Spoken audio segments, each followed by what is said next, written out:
নমস্কার বন্ধুরা, চৈতালি পাকশালায় তোমাদেরকে স্বাগত। আজকে আমি মোরলা মাছের বাটি চচ্চড়ি রেসিপি তোমাদের সাথে শেয়ার করছি। ফার্স্টে মাছগুলোকে খুব ভালো করে ধুয়ে নিয়েছি। এবার দেখে নাও আমি কীভাবে রান্নাটা করি।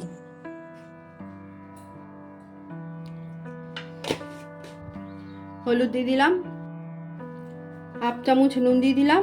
এবার নুন আর হলুদ দিয়ে ভালো করে মেখে নেব। ভালো করে মাখিয়ে 5 মিনিট রেখে দেবো, তারপরে ভেজে নেব। এখানে ছোট বড় মেশানো মোরলা মাছ আছে। এই দেখো, এটা বড় আর দেখো এটা একটু ছোট। এগুলোকে আমি ভালো করে ধুয়ে নিয়েছি, ধুয়ে পেটটা ফাটিয়ে নিয়েছি। এবার এগুলো ভেজে নেব। দেখো কড়াইতে সর্ষের তেল দিয়ে দিচ্ছি, তেলটা গরম হয়ে গেছে। এবার মাছগুলো আমি ভেজে নেব।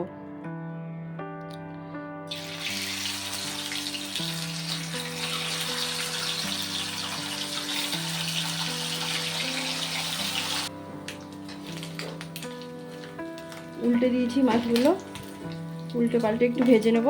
এগুলো নামিয়ে নেব। এগুলো হয়ে গেছে ভাজা, তারপরে বাদবাকিগুলো দিয়ে দেবো।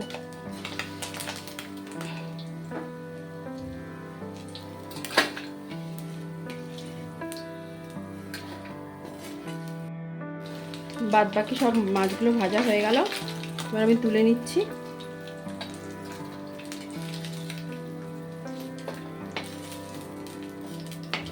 এবার আমি এই যে কালো জিরে ফোড়ন দিয়ে দিলাম ওই তেলের মধ্যেই।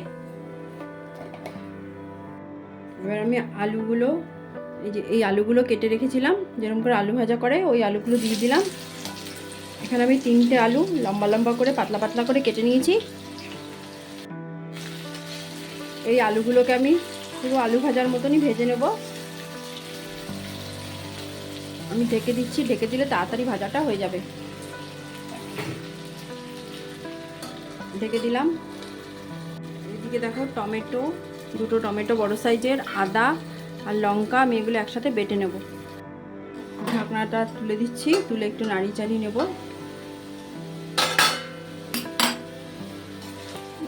ঢাকনাটা দিয়ে ভাজলে না তাড়াতাড়ি ভাজাটা হয়ে যায়, আর নরমও তাড়াতাড়ি হয়ে যায়। আমার হাতে একদম সময় খুব কম, আমাকে তাড়াতাড়ি করে রান্নাটা করতে হবে। এবার আমি এর মধ্যে নুন হলুদ দিয়ে দেবো। নুন দিয়ে দিলাম, ভালো করে নেড়ে নেব। এবার আমি বাটা মশলাটা দিয়ে দিচ্ছি, দিয়ে ভালো করে কষিয়ে নেব। মধ্যে এবার জিরের গুঁড়ো হাফ চামচ আর হাফ চামচ ধনের গুঁড়ো দিয়ে দিলাম।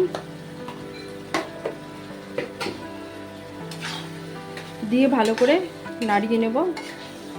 মশলাটা খুব ভালো করে কষাবো মাঝারি আঁচে। কাশ্মীরি লঙ্কার গুঁড়ো দিয়ে দিলাম, তাহলে কালারটা খুব ভালো হয়।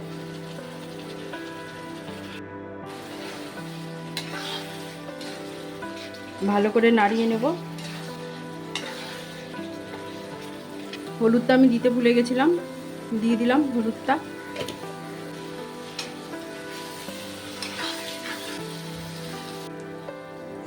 এবার আমি এর মধ্যে উষ্ণ গরম জল দিয়ে দিয়েছি, 1 কাপ মতন গরম জল দিয়েছি। আর এখানে আমি 4টে কাঁচা লঙ্কা দিয়ে দেবো।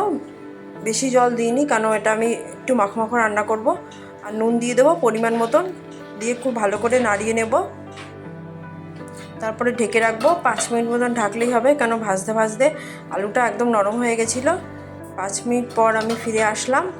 দেখো ঝোলটা ফুটছে, আর গ্যাসের আঁচটা আমি এই টাইমে বাড়িয়ে দেবো।